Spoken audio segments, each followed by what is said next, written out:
Whoa. Okay, when I first met you, that's the first thing. First time I saw this vehicle was at the Corteen Cruise last year, and I remember I was like, "What's that fucking noise?" What is?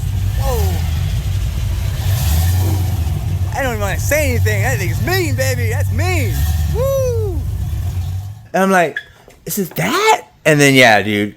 Break this down. This is a thing of art. This is a thing of beauty. Yeah, so this is the third engine of the car's life in the last 2 years.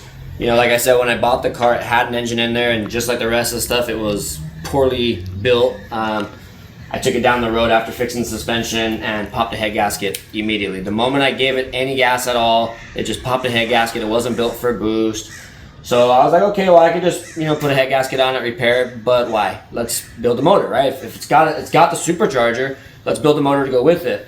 So I built a 355 small block, very mild build, mild cam, nothing crazy, right?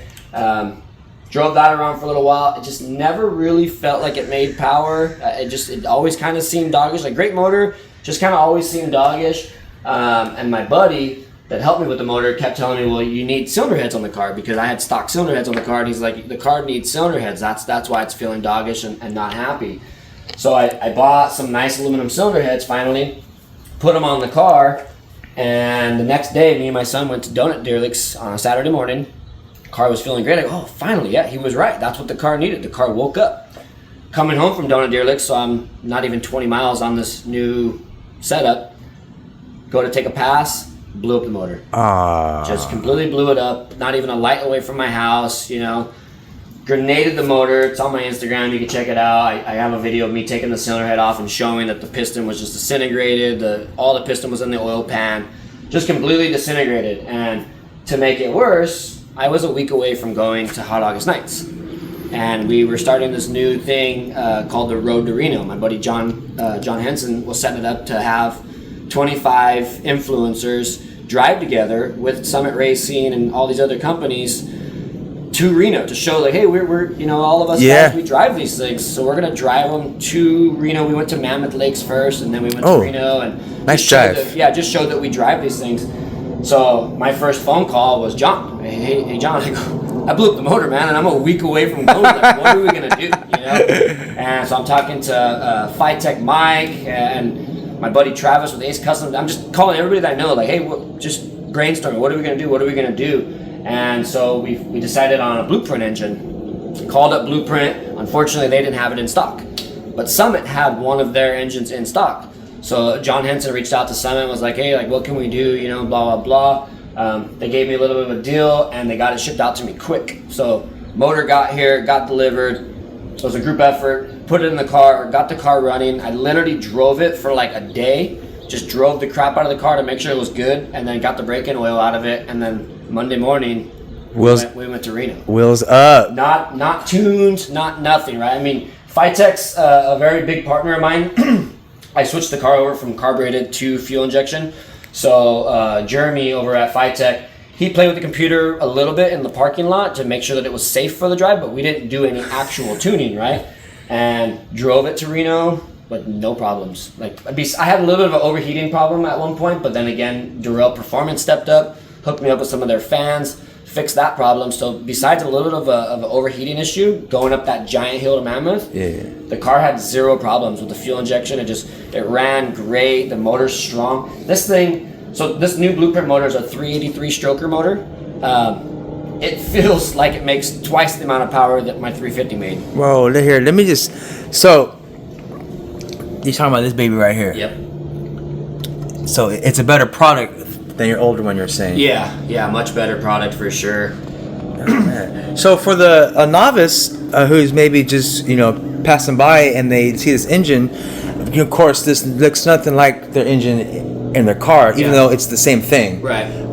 Like, for example, maybe just break down each section, Yeah, so obviously, your bottom section is the actual Blueprint 383 stroker motor, and then the middle section right here, from right here to right here, is a Wean 671 root style blower. Whew. It's a supercharger. It's making about 8 pounds of boost or so. And then the next section from that is my throttle bodies from Phytech, which converted it from being carbureted to fuel injection. So they have their own computer in them. There's 4 injectors in each one, so there's 8 injectors total, and that's what actually supplies the fuel now. And it's got all the sensors in there, right? It's got map sensors and throttle position sensors, and so that's why I was able to drive it from sea level to Mammoth, back to Reno, back home, going up and down the mountains, and the car just performed beautifully. Oh, because that's crazy. Look at that. And then part of the fuel injection system too, a lot of people always ask, they always think like, this is a battery. Oh, is this your battery? This is actually my fuel pumps. So, because again, when the car was carbureted, they used the manual pump, but Phytech came out with a cool surge tank that allows you to have 58 psi of fuel pressure now instead of the original 6 or 7 psi that just a regular one would make.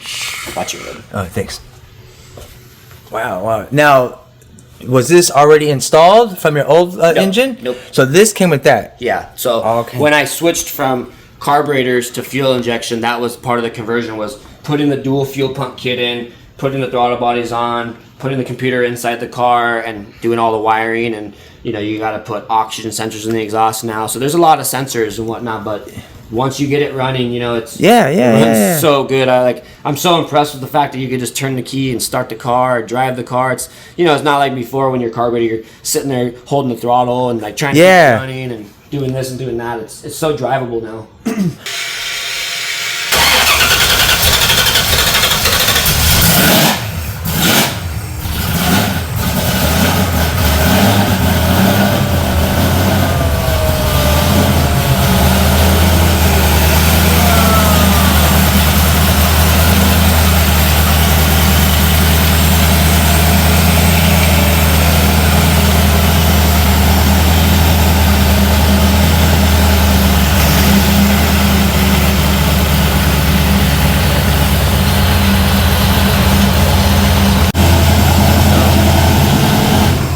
Oh, it smells clean. Like, I even see some smoke right here. Yeah.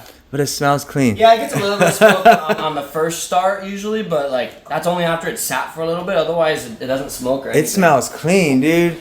That's just beautiful. That's just beautiful.